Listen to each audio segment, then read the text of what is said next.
আমার এক চাচা নির্বাচনে দাঁড়াইছিল, ওই হবকলের ওই দেখি বাড়ি, মরক মার্কায় স্বতন্ত্র প্রার্থী। এবার উনি তো পাশ করতে পারিনি, ভোটে হারিয়ে গেছে, এলাকার লোকজন তারে বার হয়েছে আর মরকও চলে গেছে। পরে সে মনে করেন যে দুনিয়ার মায়া ত্যাগ করে চলে গেছে। যেহেতু মারামারি কেসের জিনিস, ওই লাশ আসছে মর্গে ছিল, ডোম আবার মেলা খাইয়ে কি হয়েছে, লাশটা চলে গেছে কনে।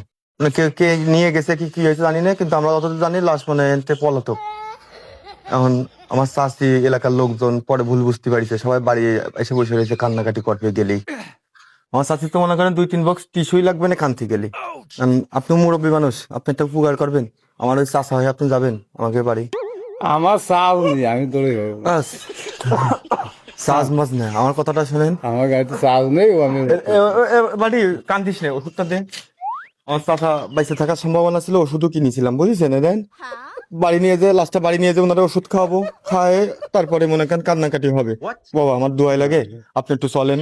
না আমি আর ছোট ডোম, আমি যাবো আমার না, কথাটা না, শোনেন। না, তা লাগবে না, না, কথা না, শোনেন, না। কথাটা শোনেন। ডোম আপনার 2-3টে পোস্ট দেবে, ওই জায়গাটা না, ফ্লাই করে আমি দেবে। আমি যাবো আপনি না। বাড়ি নিয়ে যে আমার চাচির কোলে আমি যাবো ফেলানোর না, সাথে আমি চাচি কানবে, একটু চাচিরে কান্দা শুরু আমি দিয়ে। যাবো না ভাই, বাবা, আমি বাবা যাবো তো না, চলেন। আমি যা। না না কাকা আমি এমনি জান, আমার চাচি খুব আমি যাবো না খুব বাবা, আমি কান্নাকাটি করতেছে, আপনি তো একটু সান্ত্বনা দেবেন। আমি যাবো না এক বক্স টিস্যু কান্দে না বাবা, আমি যাবো বাবা না। চলেন বাবা। না বাবা আমি যাবো কাকা ও কাকা, কাকা চলেন, কাকা ভাড়া নিয়ে যান, ভাড়া নিয়ে যান।